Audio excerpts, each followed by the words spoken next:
오늘 받을 말씀의 은혜 받을 말씀의 제목은 주님 말씀대로 생활하자입니다. 주님 말씀대로 생활하자. 25절에 내 영혼이 진토에 붙어 싸우니 주의 말씀대로 나를 살아나게 하소서. 아멘. 진흙과 먼지통에 내가 붙어 싸우니 주여 나를 죽이지 말고 살아나게 하소서. 간절한 심정입니다. 주의 말씀대로 사는 것, 성경에 나타나는 위대한 신앙인들은 다 주의 말씀대로 살았어요. 인생 삶에 성공한 사람 역시 모두가 주의 말씀대로 산 사람들입니다. 누가 뭐래도 바뀌지 않습니다. 주님 말씀이 철칙입니다. 주의 말씀대로 산다는 것이 결코 쉽지를 않습니다. 어떤 때는 꿀처럼 달기도 하고 또 쓴뿌리처럼 쓸 때도 있기 때문에 그래요. 비단결처럼 우리의 마음을 부드럽게 감싸고 어루만져 줄 때도 있습니다마는 비수처럼 날카롭게 후벼될 때도 있기 때문에 그러합니다. 그렇다고 해서 달면 삼키고 쓰면 뱉는 신앙은 좋은 신앙이 되지를 못합니다. 그런 신앙은 고칠 길이 없어요. 어디다 맞출 길이 없어요. 든든하고 시험을 이기면서 능히 설 수 있도록 해줄 수가 없습니다. 그리고 이 병은 고칠 도리가 없는 병입니다. 아무리 힘써도. 내 과거의 신앙을 생각해 보세요. 하나님의 말씀이 내 마음에 맞고 축복이 되면은 순종하고 내 마음에 날카로운 칼같이 후벼될 때에는 등을 돌리는 이런 신앙이 되지는 않으셨습니까? 만약 그러하다고 하면은 그 신앙은 병든 신앙이니까 속히 고치셔야 됩니다. 어떻게 고치십니까? 아브라함의 신앙처럼. 또 성경을 많이 알고 있는 것도 참 중요해요. 얼마나 좋은지 몰라요. 많이 알아두세요. 그러나 그 말씀대로 사는 것이 더 중요합니다. 한두 가지를 알아도 그 말씀대로 생활하시기 바라요. 사랑하는 성도님들, 살아가는 중심은 말씀대로여야 해요. 말씀대로. 무엇이 나를 와서 속삭여도 누가 나와서 이끌어도 말씀대로여야 해요. 말씀대로. 이것은 누가도 안 됩니다. 오직 말씀대로. 내가 원해서 이 교회에 출석하고 있든지 이곳에 가까이 사니까 이곳에 나오든지 어떤 인연 때문에 출석하고 있든지 누구의 인도를 받아서이든지 우리 교회 성도들 말씀대로 살기 위해서 함께 애쓰시기를 바랍니다. 말씀대로 살기 위해서 어쩔 수 없이 하는 것 안 됩니다. 이왕 할 거 주님을 기쁘시게 해드리세요. 믿음으로 하나님께 영광 돌리시기 바랍니다. 우리는 크게 두 가지 중점을 두어야 해요. 첫째는 말씀의 개인화합니다. 개개인이에요. 단체적으로 안 돼요. 개개인으로. 단체적으로 하면 단체적으로 달려갈 수도 있어요. 개인화. 오늘 이 말씀을 나에게 왜 주는가 하는 겁니다. 주님의 말씀을 내가 볼 때에, 애독할 때에, 들을 때에 주님께서 이 말씀을 왜 나에게 주시는가 곰곰이 생각해야 됩니다. 이 말씀을 내가 어떻게 받아들이고 내가 이해하는가를 찾아야 해요. 오늘 이 말씀을 주님이 나에게 주시는 말씀이다 라고 해서 아멘 하고 그런 신앙으로 겸손하게 받아들이는 이런 신앙, 정말로 금쪽 같은 신앙입니다. 둘째는 생활화예요. 첫째는 뭐라고 했어요? 말씀의 개인화. 두 번째는 말씀의 생활합니다. 말씀의 생활하는 거. 오늘 이 받은 이 말씀을 그대로 가지고 가정과 직장으로 사회 속으로 가지고 가자는 거예요. 이 말씀을 교회에서 목사님이 하시는 말씀으로 또한 말씀을 보면서 그것으로 그쳐서는 안 됩니다. 가지고 가정과 직장과 사회 속으로 가지고 가야 되는 거예요. 그래서 빛의 생활하고 소금의 생활을 하자는 겁니다. 실천 없는 말씀은 실탄 없는 총과 같은 거예요. 힘이 없다는 것이죠. 실탄 없는 총 가지고 뭐 합니까? 실천 없는 믿음의 생활은 그건 믿음 생활이 아니에요. 하나님의 말씀을 개인화하고 생활한 사람들은 한결같이 큰 엄청난 축복을 받은 사람들이에요. 그 사람들이 우연히 그냥 받은 것 아니에요. 말씀에 개인화하시고 말씀을 생활화하시기를 주님의 이름으로 축원을 드립니다. 교회도 마찬가지예요. 옛날에는 텔레비 같은 것이 그렇게 흔치를 않았습니다. 그래서 라디오가 많고 가짜 라디오가 많았습니다. 다이얼이 제대로 맞지 않을 때 잡음이 나요. 다이얼이 맞을 때 쇠소리가 나는 것처럼 하나님 말씀의 다이얼을 정확하게 맞추시고 그 말씀에 순종할 때에 행복한 교회가 되고 아름다운 신앙이 이루어지는 것입니다. 할렐루야.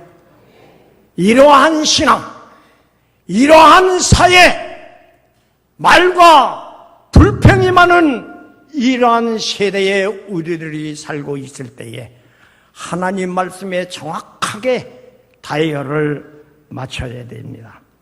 주의 말씀대로 순종하는 교회가 되는 것이 우리 교회의 소망이 되시고 기도 제목이 되시고 생활화가 되시기를 주님의 이름으로 축원을 드립니다.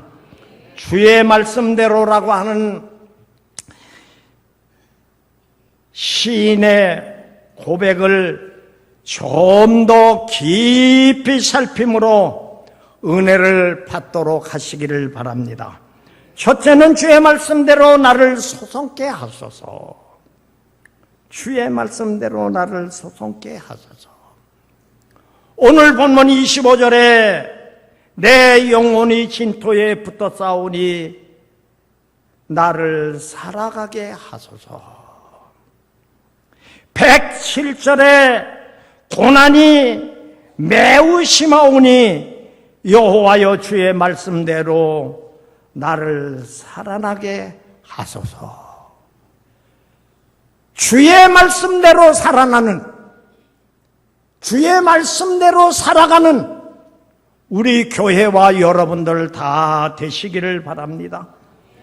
하나님의 말씀은 영혼과 삶, 역사와 세계를 소송을 시키십니다. 조금이라도 살게 해주세요. 영혼을 거듭나게 하는 삶은 새롭게 사는 삶입니다. 역사를 변화시켜요. 세계를 아름답게 합니다. 하나님의 말씀에 죽어가는 영혼을 소송시키어서 살아나게 하십니다. 맥 빠진 영혼, 헐떡거리는 영혼,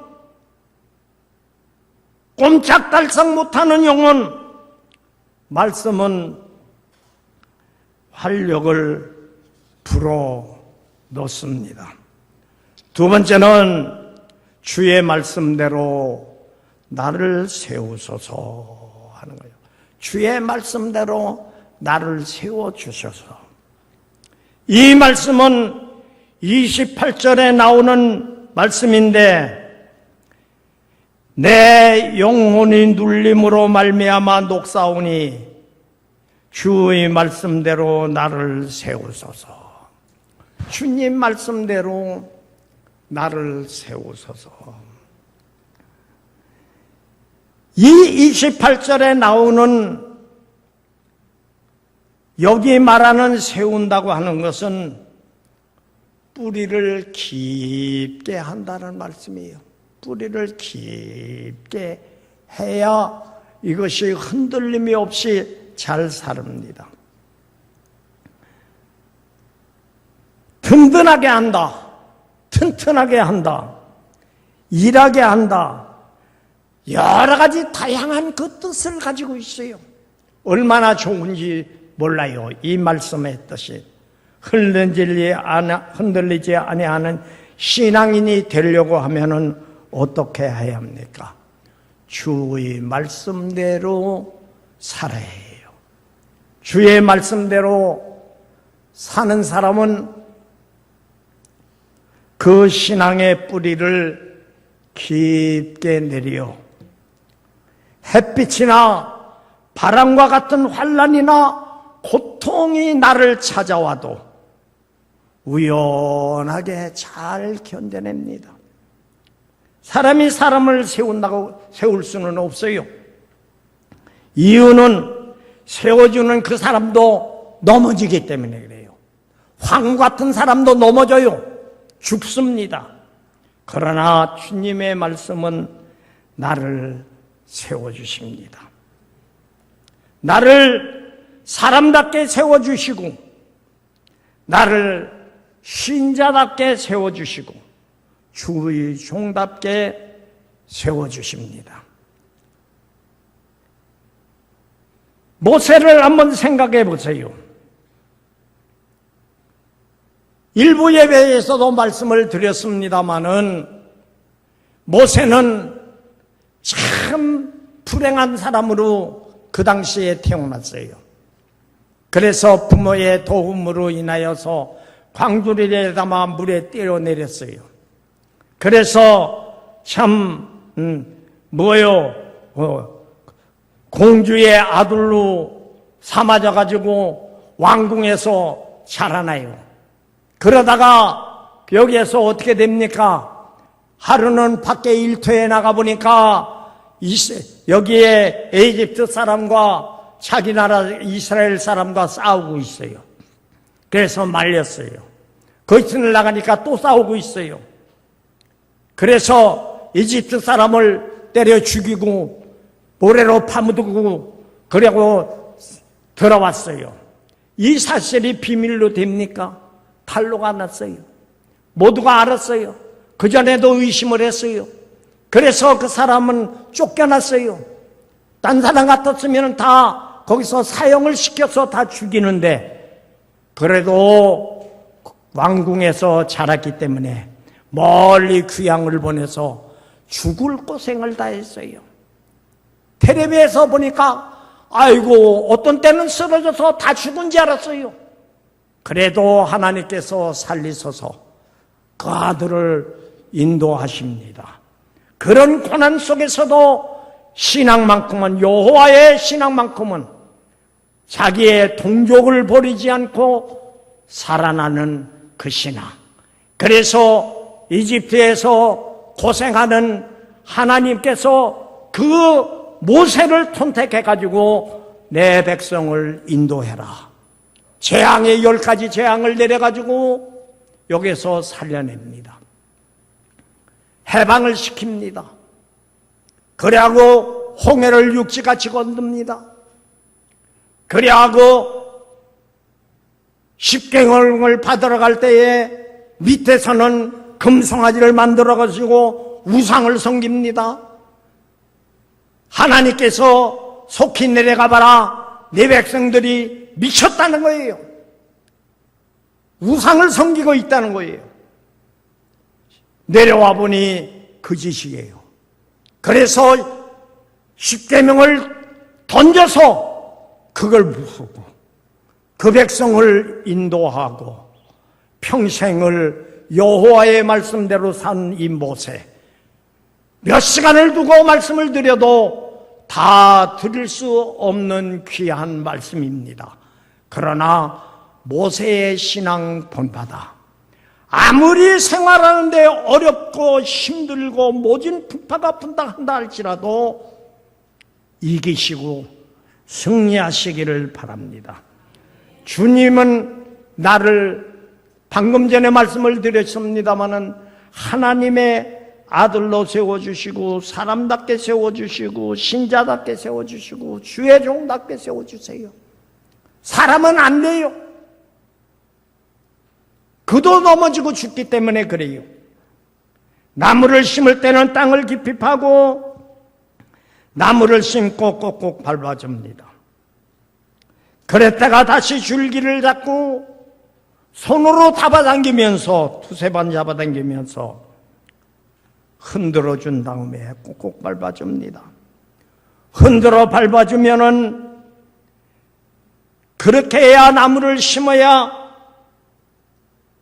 잘 살기 때문에 그렇습니다. 주의 말씀은 나를 흔들기도 하십니다. 밟기도 하세요. 때에 따라서 업어치기도 하세요. 아프게도 하십니다. 그러다가 치료해 주시기도 하십니다.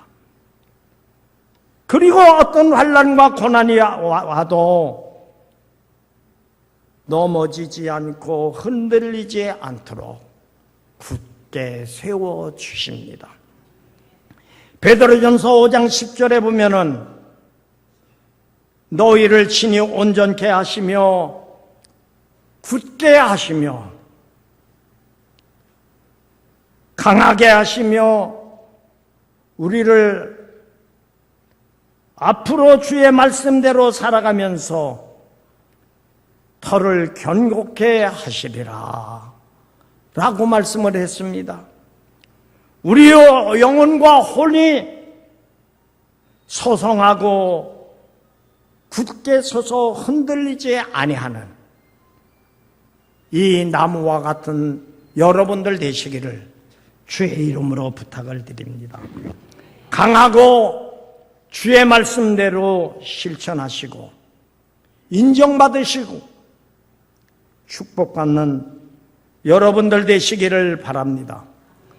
한 가지 이야기를 드리면은 감사와 기쁨이라고 하는 이 반드시 승리하리라 라고 하는 책에 나오는 이건데, 노르웨이에 전해져 내려오는 이야기가 있습니다.